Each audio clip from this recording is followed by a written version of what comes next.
بسم الله الرحمن الرحيم. اولا السلام عليكم ورحمة الله وبركاته. بعد سلام. aniga waa maxamed sheekh cabdullaahi maanta halkaan idin kusoo gudbin doonaa cashir kale oo aada u muhiim u ah. cashirkaas oo aan u hadli doona how to calculate depreciation expenses in excel. anagoo excelka joogna sidee baan u xisaabin karnaa waxa loo yaqaano depreciation expenses. So depreciation expenses waxaa loo yaqaanaa waa qiimo dhaca ku yimaada hantida maguurtada ah ama wax afka qalad lagu dhaho fixed asset. So company markuu leeyahay fixed asset waxaa laga maarmaan ah in uu sameeyaa waxa loo yaqaano depreciation expenses. So fixed asset maxaa kamid ah ama hantida maguurtada waxaan u naqaano waxaa kamid ah hadduu dhismooyin leeyahay, hadduu computers leeyahay, hadduu machineries leeyahay, hadduu leeyahay baabuuro, waxaa masti ah inuu sameeyaa waxa loo yaqaano depreciation expenses. So tusaale ahaan waxaan soo iibsaday computer aan kasoo bixiyay $400 waxaan isticmaalay 2 sano.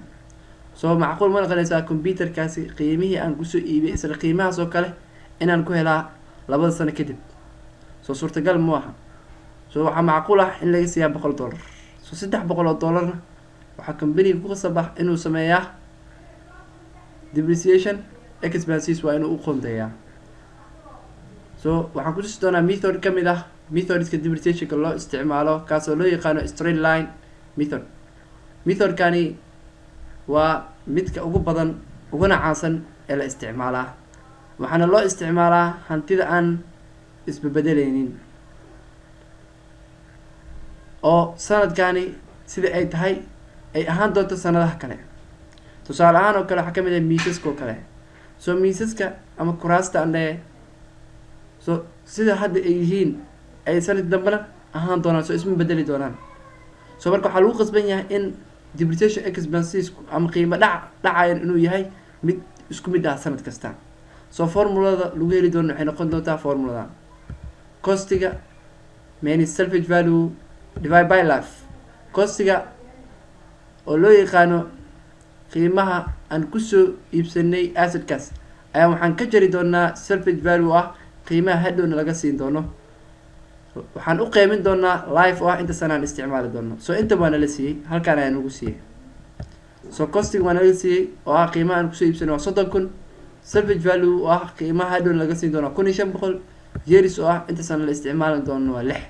So halkaan waxaan ku haysanaa years oo ah 6 sanawaatan ah.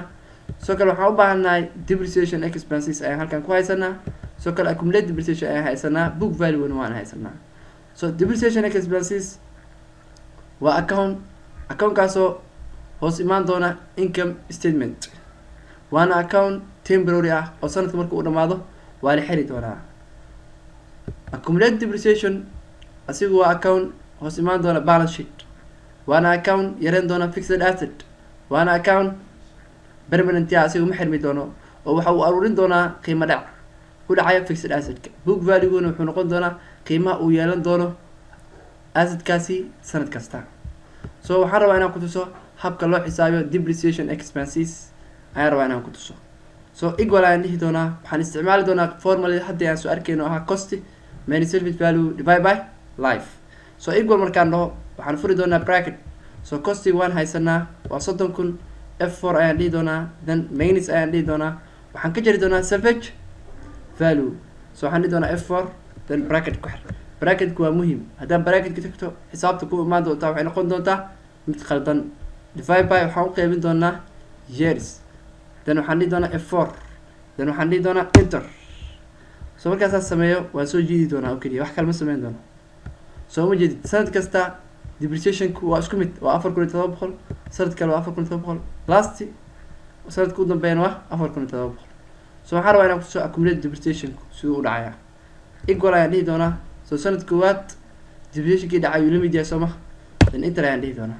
So hadda ayaan bilaabi doonaa formulada inaan ku xiro. equal ayaan dhihi doonaa accumulated depreciationka sanadka koowaad waxaa iigu soo dartaa ayaan dhihi doonaa accumulated depreciation expenseska sanadka labaad, then enter ayaan dhihi doonaa.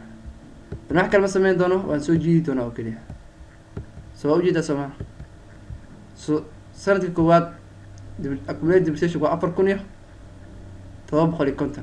So sanadka kale wuxuu sameeyey sanadka koowaad accumulated depreciation ayuu wuxuu ku daray sanadka labaad. ilaa ay sanadka ku dambeeya sidaas ayuu sameeyey. so sanadka ku dambeeyna wuxuu sameeyey so accumulated depreciation waa 23,750 ayuu geeyey 4,750 waa 28,500. so waxaan rabaa inaan ku tuso book value sidee loo xisaabiyaa. so equal ayaan dhihi doonaa book value wuxuu noqon doonaa costiga oo laga jaray accumulated depreciation. so costiga waa kana waa 30,000 f4 aan dhaho waxaa ka jartaa accumulated depreciation, then waxaan dhihi doonaa enter. dan wax kalma sameyn doona waa soo qaban doonaa waa soo jiidi doonaa oo keliya ilaa ay sanadka ku dambeeya. so waa ujeedaa so halkaan hal mar aan kugu calaameeyo so waa ujeedaa soo ma. so book value sanadka u dambeeya uu yeelan doono waa imisa waa 1,500 waa qiimaha nalaga siin doono markaan suuqa geyni soo ma. so marka habkaas ayaa loo sameeyaa straight line method adigoo isticmaalaya excel. so cashirkeena maanta halkaas ayuu noo ogyahay. waxaan idinkaga tegayaa sidaasi nabadgelyo. wassalaamu calaykum waraxmatullaahi wabarakaatu.